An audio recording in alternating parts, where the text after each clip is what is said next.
When you don't go to Geico.com, car insurance can be confusing. Like Swedish techno confusing. Bark, bark, meow, meow. Dance with me, purple cow. Bark, bark, meow, meow. Ooh, you lovely cow.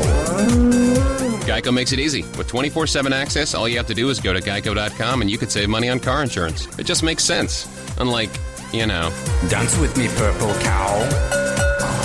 I like your moves. Blog Talk Radio.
Good evening, ladies and gentlemen. The song you just heard was Please Stay, written and performed by my nephew, Mark Stokes. And as with all things off the chain, I did not realize when I put that song up to be played at the beginning of tonight's show that today would have been my 13-year-old granddaughter's birthday had we not lost her about this time last year. Actually, it was July the 2nd we lost her. So happy birthday, Ramonda. May you fly with the angels. This is Off the Chain, and I am your host, Yvonne Mason. And before I introduce my guest, I want to tell you what's going to happen in the next couple of weeks. A very good friend of mine, C.J. Plain, also known as the Music God, who hasn't been a guest on my show and will be a guest on my show next Sunday night at 9 o'clock, has a new radio station. It is called Riot on the Set. It is the latest radio station adventure from C.J. Plain, and the station will be a 24/7 multi-format station that will launch on Halloween with an evil mix of shows and music. The station will host a combination of both live shows as well as syndicated ones that run the gamut from music-oriented down to sports talk. All genres of music will be represented with the schedule. So whether you're a fan of rock, metal, country, hip-hop, or some other form of music, chances are you'll find it there in some form. And ladies and gentlemen, I have to tell you this. Off the Chain will be one of the syndicated shows on this new station. So we are growing. We have 4,000 listeners between the podcast and the live show. So if you've not been a guest on my show, why haven't you? What are you waiting for? I don't just do authors and musicians. I do authors, musicians, people with a passion, people with a purpose, people with a gripe. If you've got a platform, I want to hear it. We may disagree, but that's okay. That's why it's called Off the Chain. Tonight, my guest is a brand new author, and this young man's background just, when I read it, I couldn't write down questions for him fast enough. His name is David Jones, and he is 28 years old. He was born in Indianapolis and then moved to St. Petersburg, Florida, where he spent most of his childhood. While he was in high school, he moved to Lake City up in North Florida, and at the time as a student in high school, he discovered he had a passion for all things writing and storytelling. After high school, he briefly attended ITT Technical Institute and majored in game design, where he sought out his obsession with story creation and gaming. His favorite genres included, but are not limited to, science fiction, science fantasy, drama, adventure. And then his favorite hobbies also stem from his thrill of story creating through arts and movies as well as video games. Now, his love for writing goes hand in hand with his obsession with story creating. He has several projects in development and, of course, his first published work, which is called The Autobiography of Edwin Smith. He did self-publish. I love indie authors. They are my favorite. He is constantly working on an adventure novel, a series with 4 main books planned, and 2 side stories included. He is currently working entirely on his lonesome. He's not lonesome anymore, folks, because I am fixing to surround him with a plethora of supporters. And he is beginning his search for publishers. I'm going to be able to help him with that, too. His overall goal in life is to bring his imagination to life in order to share his stories with the rest of the world, all in hopes of leaving a burning impression in the reader's mind in the form of a story they will find hard to put down. I already can't wait to read this book, I'm going to tell you. We'll talk about the book in a minute. But first, let me welcome our guest. Hello, David. How are you? I'm fine. How are you?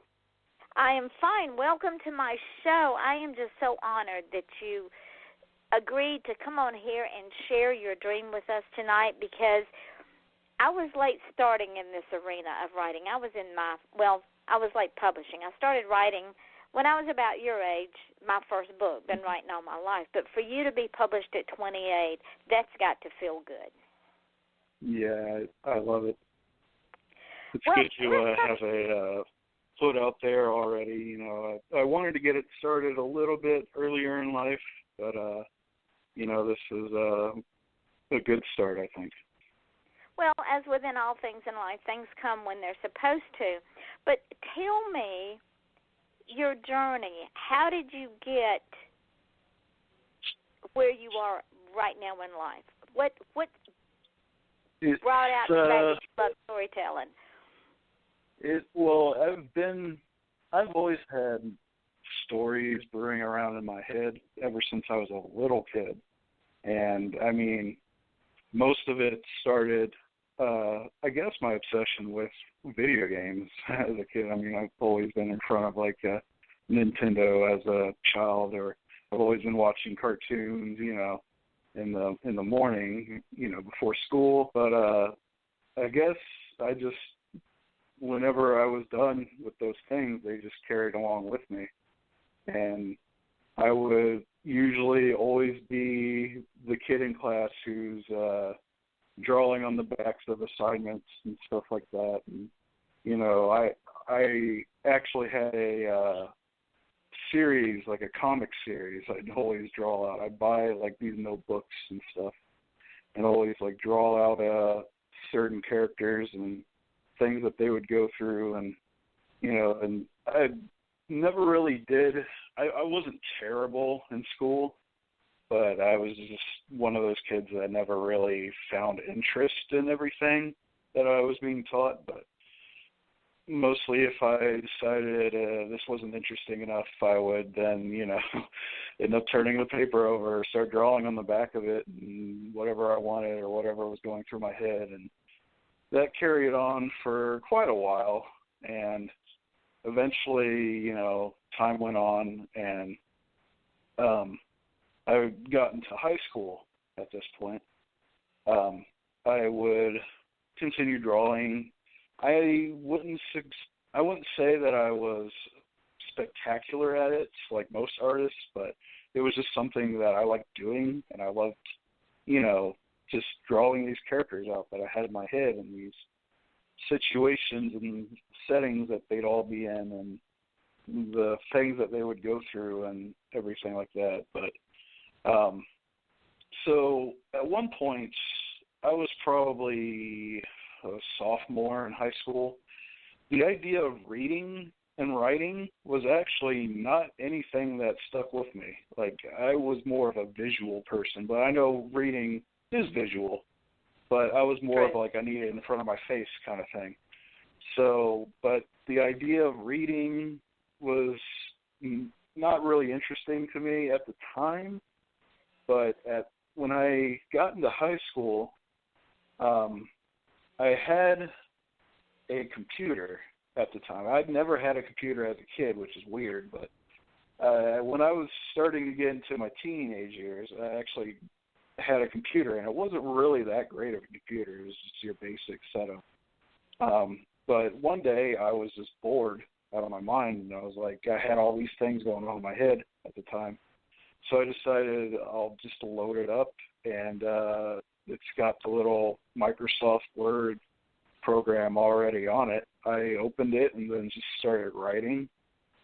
And when I started doing that, I did not stop for quite a while. Like, weeks went on. I would just continuously, whenever I had no time to do anything, I would just jump on there and I would just keep typing and typing and typing. And I found out that seemed to be like a better way of me expressing these scenarios, these stories, these characters. Then I still loved drawing, but it was easier that way, just to present them in that aspect.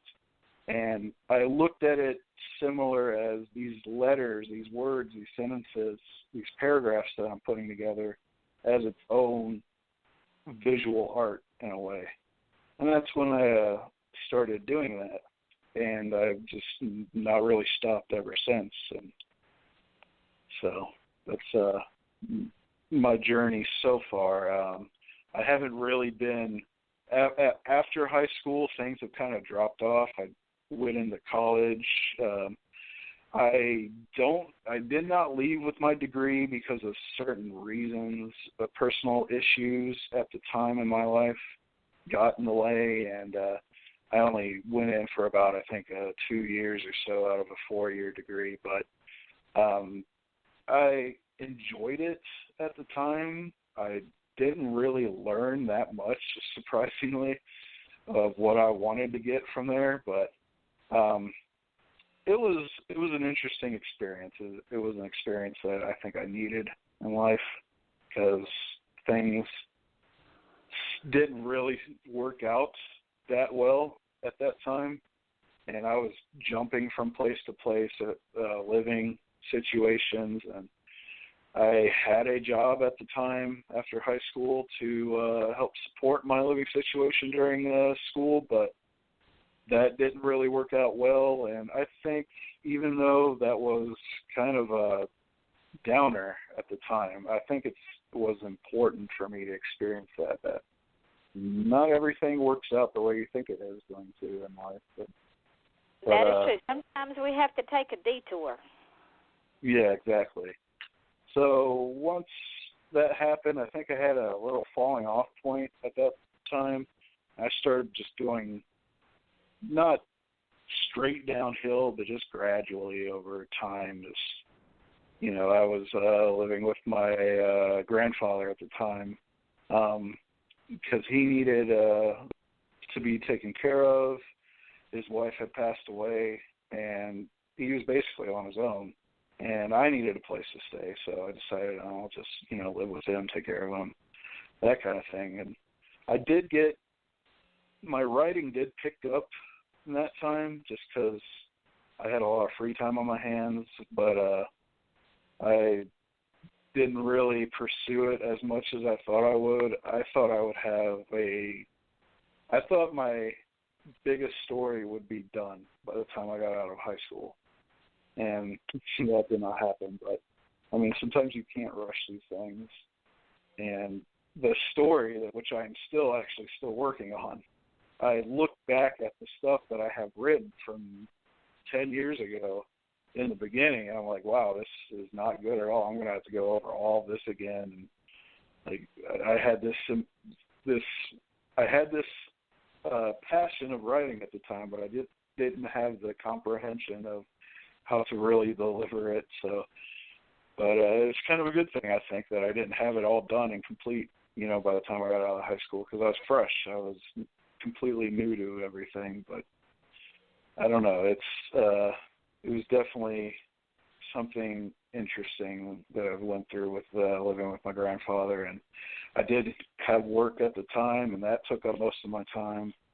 And over that period, he passed away, though, I think it was 2 years ago, and that was when I started going through this bouncing around kind of thing again, and I'm not at that point anymore, though. I think I have a good spot where I'm nice and secure, but that happened.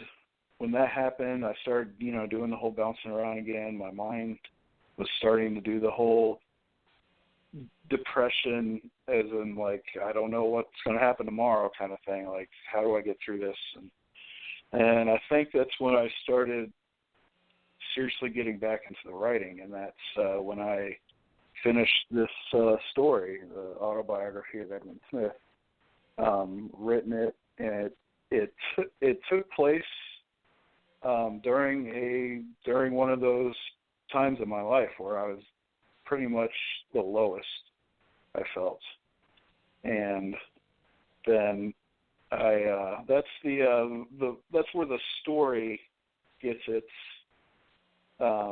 reference from, is that part of my life where I went through a lot of that, and that's where I draw a lot of the situations in the story was from a lot of that time where I was not in a good place.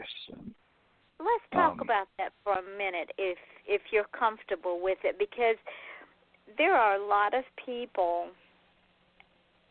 in the world that go through depression, and sometimes it's chronic, sometimes it's circumstances, sometimes it's decisions that we make that aren't quite what they should be.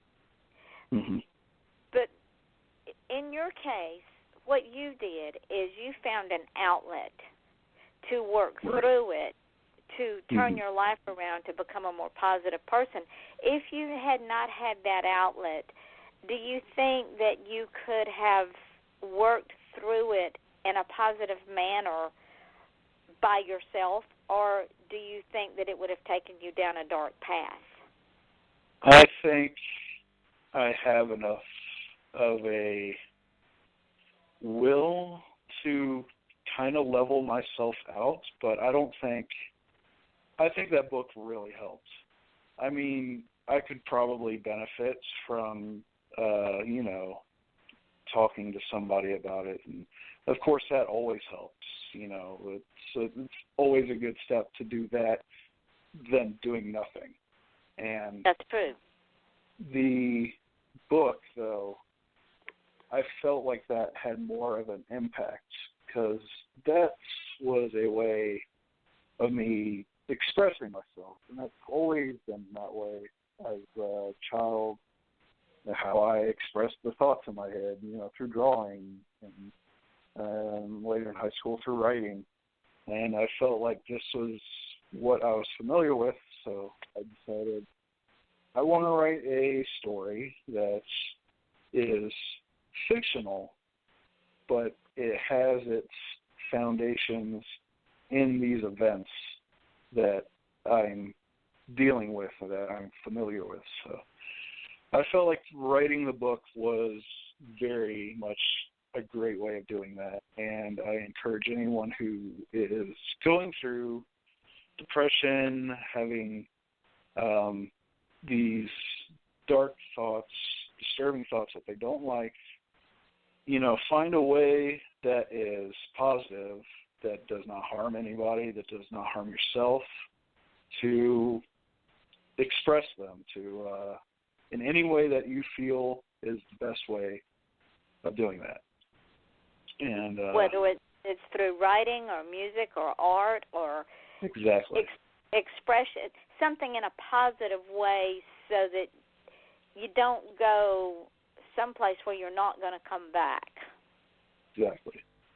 Mm-hmm. Because think of it this way, ladies and gentlemen, if this beautiful human being that I am talking to right now had not taken his craft and his talent and written this beautiful book, and I'm going to read the synopsis because the synopsis is so powerful.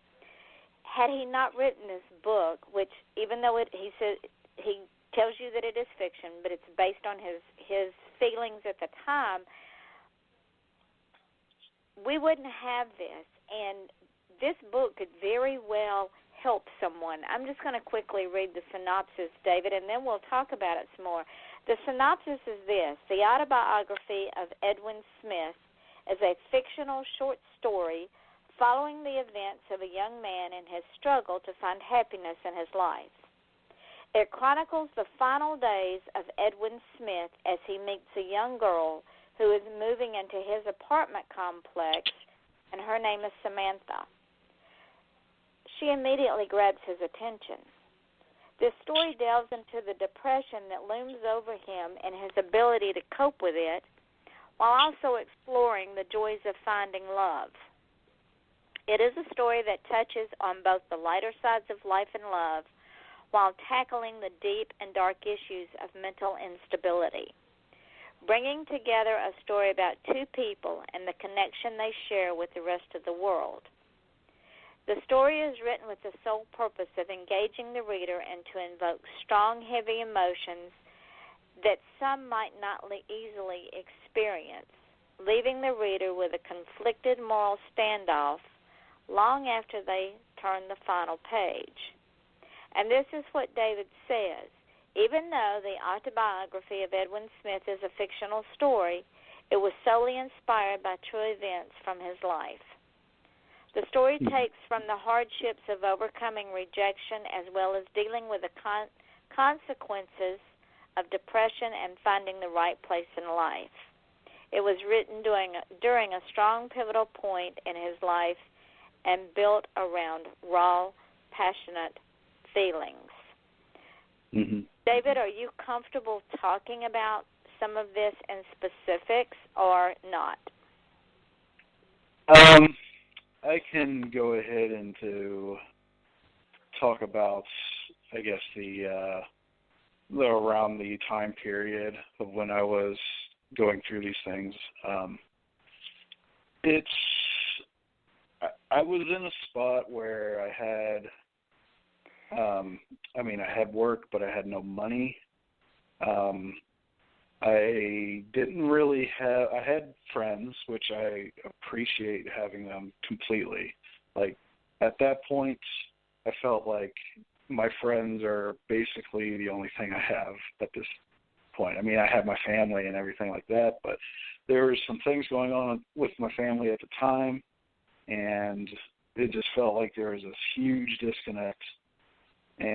But I've always kind of felt like I was on my own growing up. I mean, I had my mother. My mother was always there for me, and most of my life she was a single mother, but she remarried when I was probably 13 or so. There's a whole thing there. I'm not going to get into details, but most of my life I felt like it was me, like I was on my own, and that's why I kind of live this life where I'm on my own. But in a way, I like that freedom and sort of this privacy, but in another way, it can wear on you over time, definitely. And when you're not really out there engaging other people or, trying to find support in these other things, then it can put you into this dark path where you just start going down this whole road of you're alone and everything, and it's just you. But at the time, I was desperately seeking someone else to kind of tie myself with. And in the end, it didn't turn out that well. I did find there was someone I was very much interested in at the time.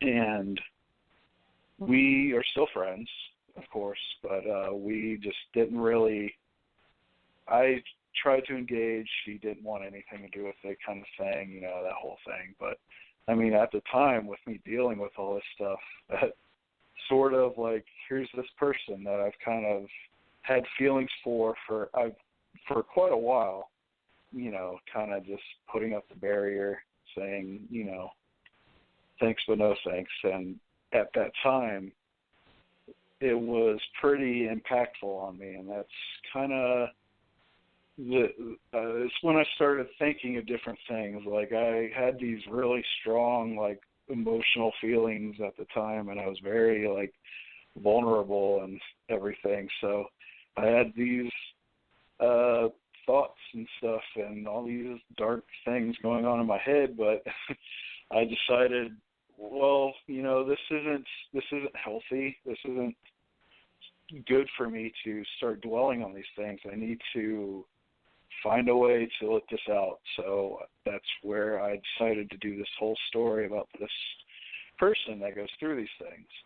And, as time went on, I decided, it's best to really just get over it. And I pushed myself to that point where I was like, all right, this is it. This is done.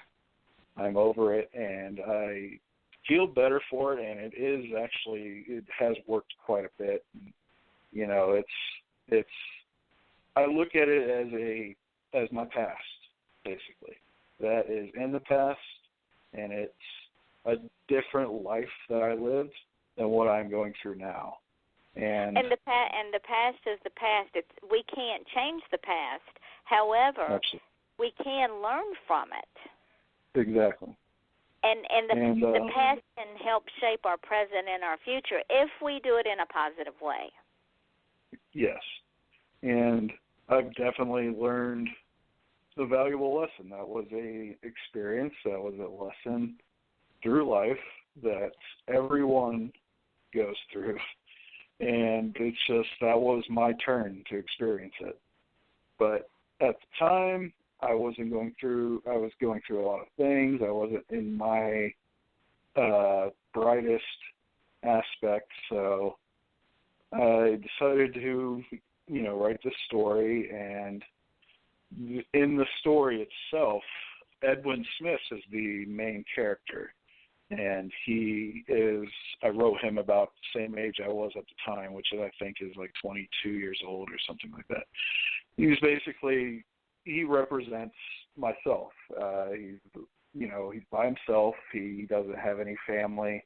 He has a father, though, that basically gives him support when he needs it through emergencies, but he has a job that doesn't really pay that much money. He barely can keep rent going, but, everyone looks at him as like an outsider or someone who no one associates with.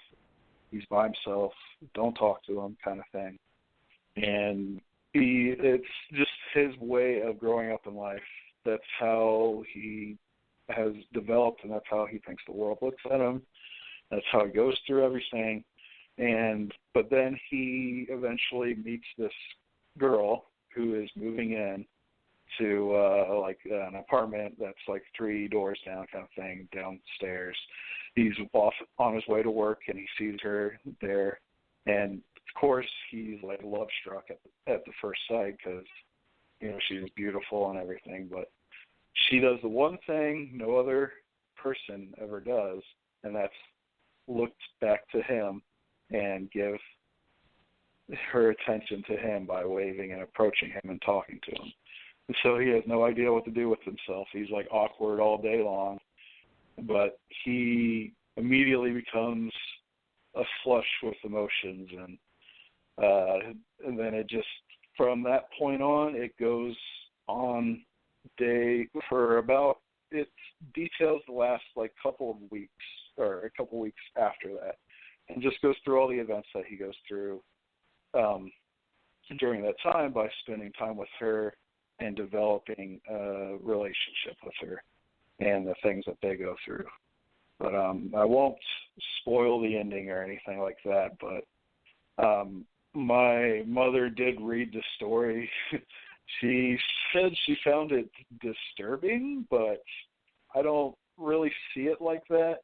I just see it as a way of, it's not a happy ending. I'm just going to say that right now. It's definitely not a happy ending, but it's not a dark ending, I think.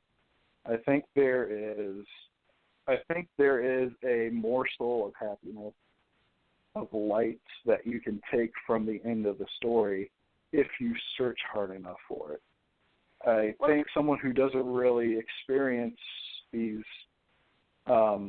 feelings quite often might look at it as, dark or disturbing, and that's fine, I believe, but I want to leave that impression on their mind at the end of it, like what they've just read and what they've gone through kind of thing. And I think someone who has kind of walked the same shoes as I have might see that ending in the end and think that was a good way of wrapping it up. Let me ask you this. When you finished the book, did you find that it had been cathartic? Absolutely. Like, I felt this was what I wanted in the end. I felt glad and that it was now physically a thing that I can now, have other people read. And I felt that having that privilege, though, of having it physically in someone's hands for them to read that story as for themselves was very much something that I needed, and I think it helped me kind of boost myself into a positive aspect in life to where I think that was my bridge from going down where I was before up to where I am now. And I think that it was a good thing for me to write that, even though it did touch on a lot of I think personal things. But I think it was good for me.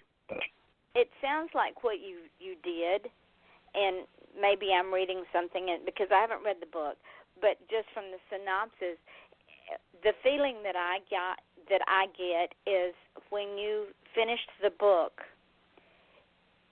it was like putting the old you aside and saying, okay, I am turning the page now. I am no longer this person. I'm not going down this road. I have a positive road in my life, and that's where I'm headed. Am I correct in that? Absolutely. Yes, absolutely. I look at that as pretty much, you summed it up perfectly. It's the chapter that I am now done with kind of thing. And I can go back and read it now for myself. I even read it today. I've read it several times by myself, and still, like when I get to the end, I'm just like, wow. But when I read it today, in my head, it's kind of crazy how I'm just like, wow, I really, like, this was something I was going through at the time, and it's kind of hard to believe now, but, I mean, I still have that part in the back of my head. It will always be there, of course. I mean, it's just always going to be there, and I learned how to deal with it, and that's what this book is for me to deal with it. It's for others to learn how to deal with it. But it's definitely kicked it down by a huge percentage, and it's helped me basically move on. And I do have several other things that I'm going to be working on. This is, of course, my very first work that I've completed, and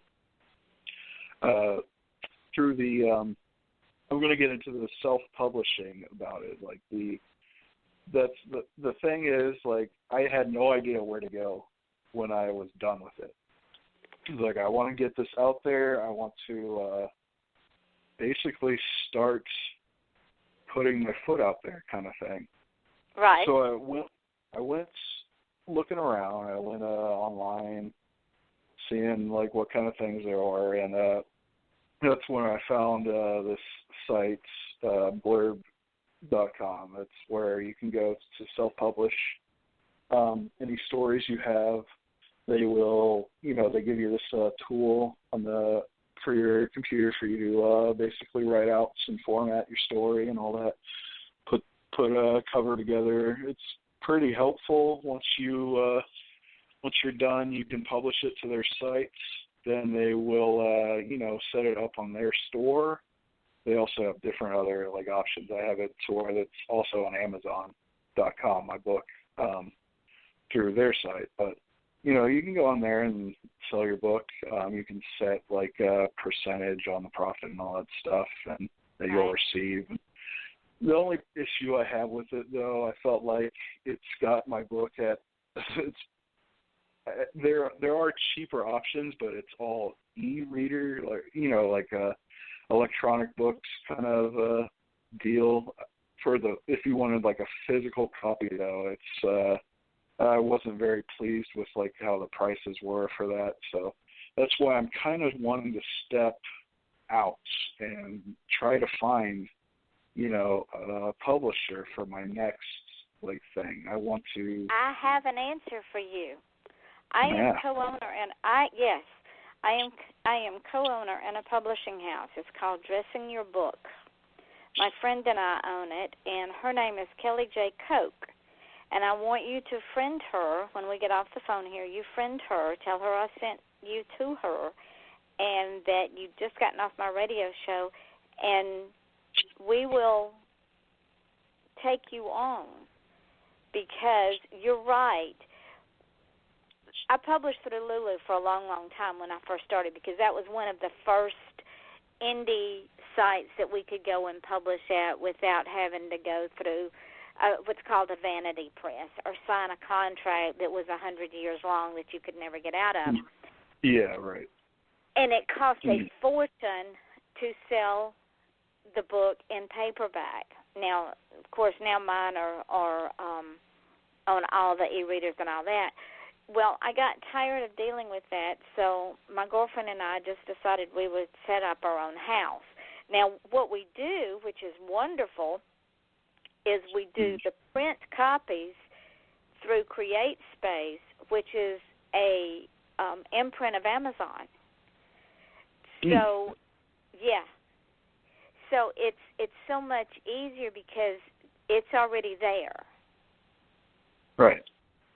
And she can talk you through the pricing of the book and all that good stuff. So get in contact with her when we get off of here and talk to her.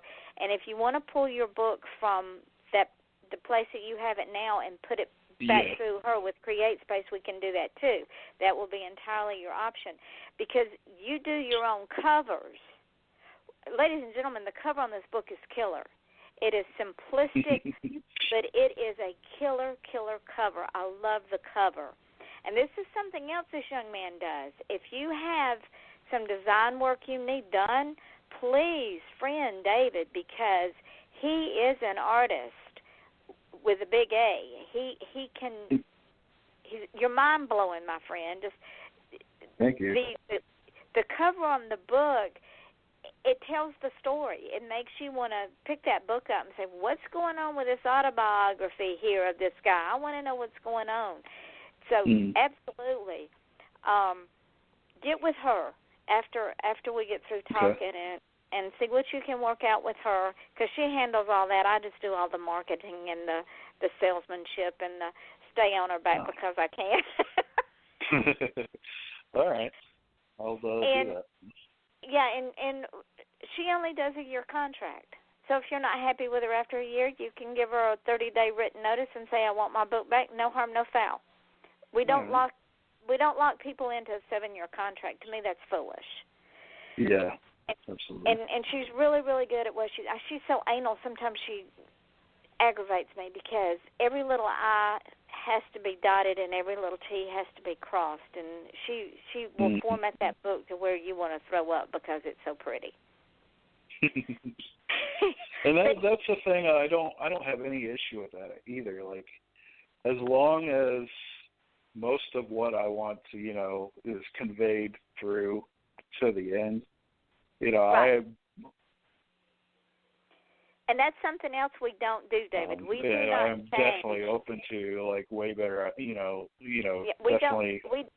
We don't change the author's story. That is not something we do. What Absolutely. we do is look for grammatical errors or strange wording and before she does any changes, she will say, David, is this what you meant? Is this how you meant it? Yeah. Would it sound better this way? You get the option. That's good. That's totally fine. Yeah, I'm very anal about that because the big six, what they do is once they get a book, and a lot of vanity presses do it too, once they get a book, they completely change the book so it's not your book. You have no say-so in the cover. You have no say-so in anything, but yet they don't market the book. Now, our house doesn't market, but because I am who I am, I will help you get it out there because I believe in promoting authors. I believe in paying it forward because I'm only as successful as I allow you to be, and I want you to be successful. It's very important. Yeah, that's. I'll definitely look her up and let her know because the next story that I'm working on, I'm pretty much halfway through, maybe a little bit more than that, and I haven't really been at it lately as much as I'd like. Every time I start a new day, I'm like, I need to get on this because it's something I love to do, and once I start rolling, I'll start rolling. But things get in the way, events in life, and the day-to-day kind of puts it aside. But once I can get that push, I'll definitely start just working at it over and over and over. Yeah. Friend her and start talking to her. Give us a little bit tease us a little bit. I want to know what this new thing is about. This next one is still a fiction. It's a fictional story, but it's going to be more of a. I don't want to say like science, sci-fi. It's going to be like it's going to be mixed a little bit with sci-fi, with thriller, but it's about a boy. It's I would think this one, if you think the story I have now, the autobiography of Edwin Smith, is dark, the next one's going to be a little bit more intense. But this one is more of a revenge story of a boy that grew up as basically an orphan. Only he lived with his brother, but they never had a home. Their parents died when they were young. But he lived with his brother. They lived basically homeless on the streets. They never had a family or anything like that. But his brother is the person, is about 3 or 4 years older than he is the person that provides and supports and helps, take care of him. But his brother ends up getting killed by pretty much a kid who has bullied the main character in school, but on the side he actually kills his brother for a completely different reason altogether. So this kid is now basically going on this like spree of like revenge against this bully and his friends and everything like that, but it goes into detail of what the character is going through and how he wants to seek revenge. But he meets characters. He meets a girl that basically wants to help him. But the thing about the story is that this kid gets basically bullied from the bully that ends up killing his brother.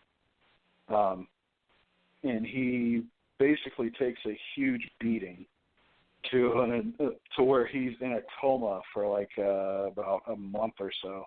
Or I don't really remember the time period, but he's going to be in a coma for an extensive amount of time.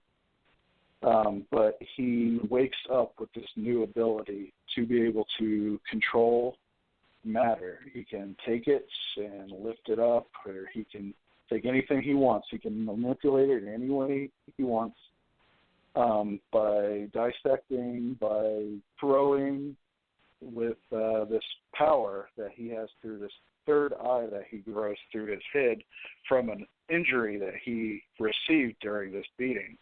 So, but it's kind of strange, but it goes through this whole thing that he deals with through the moral issues of seeking revenge. And this character he meets, the girl that he meets, wants to help him use this power for good things, like healing bones or, curing diseases and stuff like that. But he wants to basically use it for selfless revenge. And it goes through these issues and conflicts that he has inside of his mind. And it goes a lot crazier than that. And there's a whole crazy ending. There's this whole aspect of this detective that's trying to hunt him down because he's going around causing this chaos and stuff like that. So there's that whole thing to it. This is going to be it's going to be about 200, maybe 300 pages at the most, compared to the short story that I have now, which is only about 80 pages. But this is actually going to be like my first real book that I think it's going to be interesting because it's another thing of conscience, depression, good versus evil, conflict. Exactly. Yeah, and that's a theme that I discovered is kind of like prevalent in my life. I like to have these characters that have this motive, this purpose. It might not be good. It might not be bad. I do have other stories that I've been working on. There's this not to get off topic, but there's this whole other story that I've been writing over the years that I said that I started in high school. This one is the 4-book series, which is basically an adventure of these characters that go through this whole trial of saving the world kind of thing. But that story is more lighthearted and more adventurous, and compared to this, what I have written now. But I still like to have this sense of I wouldn't say dread, but I have very dark situations going on, and I like to have certain spots of the story where there's a huge twist, like something happens to where it pushes a character over an edge, or it brings them down to their absolute bottom level, and then what they do afterwards to help remedy that situation and what they can go through. And I don't know, I've always found it fascinating, like through movies and these I like thriller movies where there's this craziness that happens, and the twists and plots and everything like that. And I don't know, it's always been a weird fascination. What was that? You don't like predictability. No. And I worry about that a lot through my writing. Am I being too predictable right now? Like, am I kind of hinting on a little too much? And I don't know. It's been an issue of mine with writing, like trying to make sure that I leave enough mystery there where I'm not like giving away too much, because in my head I know what's going to happen, but does the writer know right now, or the reader, do they know? Like, I don't know. It's pretty funny. Well, before we run out of time, there's two things I need from you. I need for you to tell people where they can find you, because with all these new books you're getting ready to put out here, they're going to want those on top of the audit. They're going to want to keep up with you, my friend, because you are fantastic. So let people know where you can be found. You can, right now, you can find me on Facebook mostly. I have a page on Facebook dedicated to my book. You can go to facebook.com/autobiography of Edwin Smith, or you can go into the search bar and put in autobiography of Edwin Smith, and the page will pop up. And at that is the best thing I have right now, where I keep everything that I'm doing, writing and all that, where I keep it up to date, what's happening. And that's basically the best way of, knowing what's going on with what I'm going through and what I'm doing at the time. All right, now let me ask you this. In a minute and a half, 2 minutes tops, tell our listening audience, if they have a dream, what would be your advice to them? To just continue it. Just if you have a dream, to pursue it. Don't let anybody tell you that it's dumb or it's stupid, or it's not going to get you anywhere, because if you don't try hard enough, it's not going to get you anywhere. If you give up on it, it's not going to get you anywhere. So at it, do what you want to do. Don't do something because you expect someone to tell you to do it, or you expect it of yourself. If other people expect that of yourself. So just do what you feel comfortable doing, what you feel is the right thing to do, what you are more capable of doing yourself. And don't give up on it, because if you give up on it, then it stops, and there's no way of having it fulfill. So just keep at it. When someone gives up on a dream or doesn't even try it, and I preach this at the end of every show, if you do not try, you have already failed. Little did David realize that when he started on his journey that he would be successful. And the reason he is successful, ladies and gentlemen, is because he didn't quit. through the darkest part of his life, he didn't quit. He kept on. Mm-hmm. He believed. That little teeny tiny spark stayed with him. Even when he felt he was at his most loneliest and most alone, he didn't quit. So I highly recommend this book, The Autobiography of Edwin Snow. Even though it is fiction, I can already tell that it will help in so many different ways.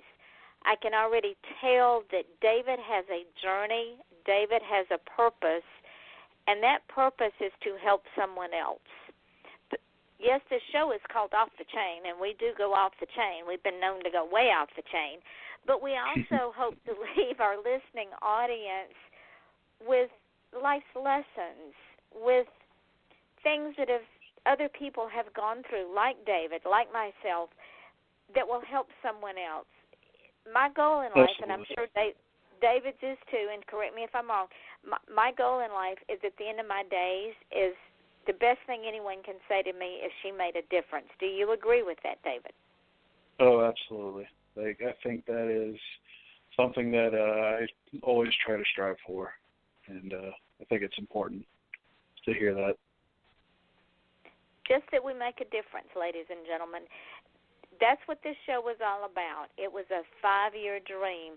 And tonight, I hope that I've made a difference in David's life, that I have encouraged him and helped him to continue his journey. He's not alone anymore. No. Because he now, no, you're not, my friend. You have a support group that we will just surround you with everything under the shining sun. Tomorrow night, my guest will be Dawn Taylor. Now, if you don't know Dawn Taylor, I'm going to tell you, all I'm going to say is you may want to wear Depends for the show, because you do not want to get up and leave the show for any reason, because she's going to have you falling down laughing. The woman is insane. That's why we call it Off the Chain. On Friday night, I have a musician-songwriter out of Canada, and some of you may know him. His name is D.I. Auger. He has the most wonderful music in the world, and he will be sharing some good news with us. And on top of that, I will have a co-host. My friend, fellow author, also known as the Bohemian Kilt, Andrea Dean Van Scoyoc, will be my co-host. She also will be my guest later on in the month. David, my friend, thank you so much for the honor and the privilege of being my guest. Thank you for having me. This was a very, very much of a experience. It was my first time ever doing something like this, so I enjoyed it. And I hope you are not too nervous. I hope you relaxed and just understood it was just an intimate conversation between you and I and 4,000 other people. Yeah, it was definitely something, and I really enjoyed actually getting through it, and it was a blast. Well, what I want to do is I want to bring you back after the first of the year. I love bringing my guests back because inquiring minds want to know what you're doing with yourself. And maybe by then you will either have this wonderful dark book finished or on the road to being finished, and you can say, yes, it's coming out with Dressing Your Book as the publisher, and we'll talk about that and see where you are and revisit a lot of things and visit some new things. Would you be willing to do that? Sounds good. Okay. Ladies and gentlemen, this is Off the Chain. I am your host, Yvonne Mason, with my wonderful guest, author David Jones. Go look him up. And know this, you are only as successful as you allow another person to be. If you don't follow your dream, if you don't at least attempt to try, you have already failed. To have done it is to have succeeded. And, David, I know you agree with that. Yes, and completely. Remember this, ladies and gentlemen, none of us get out alive. At the end of your days, have no regrets because you can't come back. With that, I will say good night. David, thank you once again, my friend, and this thing will go up into archives shortly after we close the episode. Until tomorrow night with my you're welcome, Dawn Taylor, we say we are off the chain and we're out of here. David, thank you, my friend. Like I said, the show will go up into archives. And as soon as it goes up, I'll send you the link, and I want you to use it. I want you to connect with Kelly, and let's make this happen for you. I'm excited. All right. And I'm getting your book, so just know I will be reading this for you. Thank you, my darling. I will talk to you later. All right. Thank you. All right. Bye. Good night.